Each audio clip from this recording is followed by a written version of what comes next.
Guys, I'm so honored that you're taking a few minutes of your time to spend it with me as we talk about a really interesting concept, the concept of failure.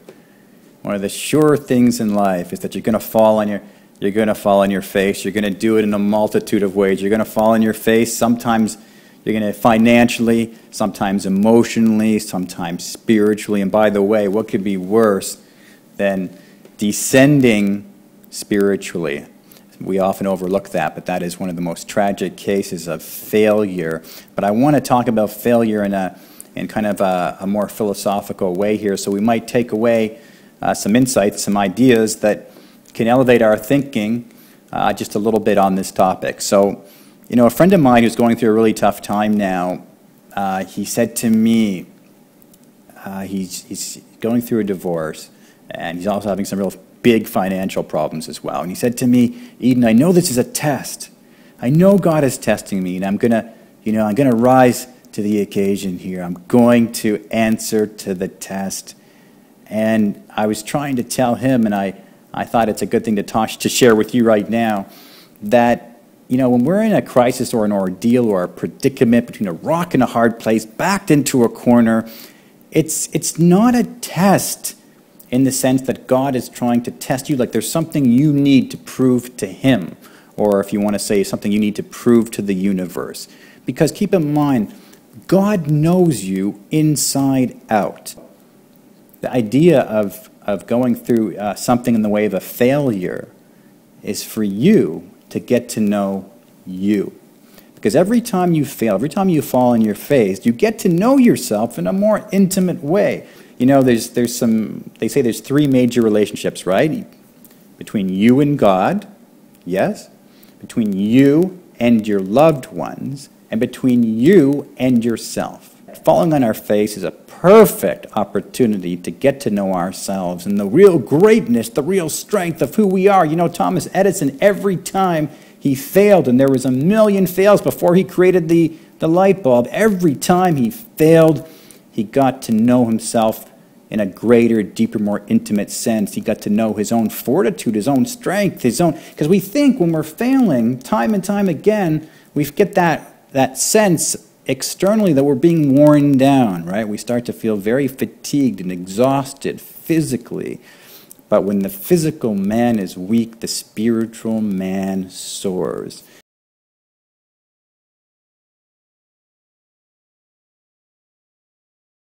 Guys, failure breeds humility. And this might be the silver lining.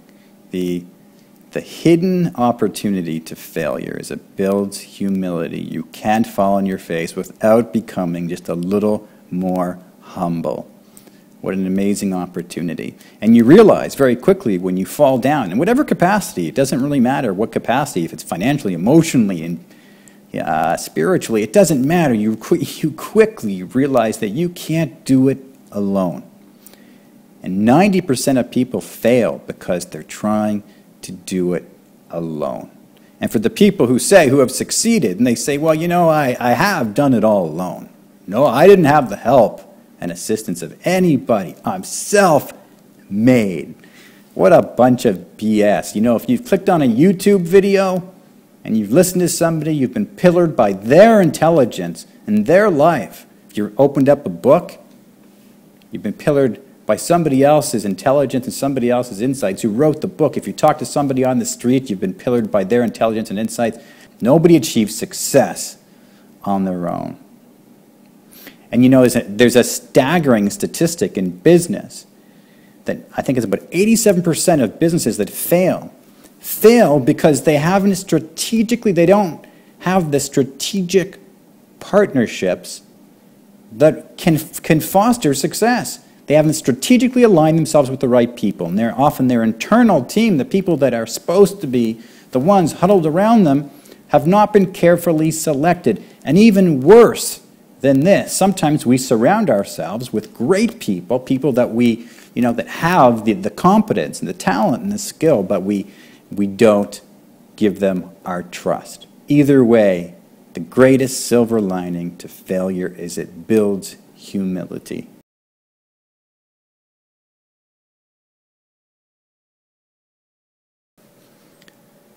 Guys, I want to end the video by telling you a story here. A few years back, I hit a rough patch and fell on my face. So many things happened all at once. I lost two of my dear friends, heroes. They passed away. Then I broke up with my girlfriend, and that kind of opened up the floodgates for so many other things. And I ended up in the hospital for a short time, and there was a nurse, and this one nurse in particular, and she was from Russia, and she was so nice to me, and she gave me so much empathy and compassion. And I was curious where this empathy and compassion came from. And it turns out that she lost her parents back home in Russia. Then she came over from Russia here to Toronto. And she became a registered nurse, but this is not, so amazing. The amazing part is that she became a registered nurse and barely knew the English language. She could barely speak a word of English. So she had to write her tests over. She told me over and over again. And she finally became a registered nurse. She had to persist and persevere so much to be in that hospital there, to hold my hand and help me through my situation.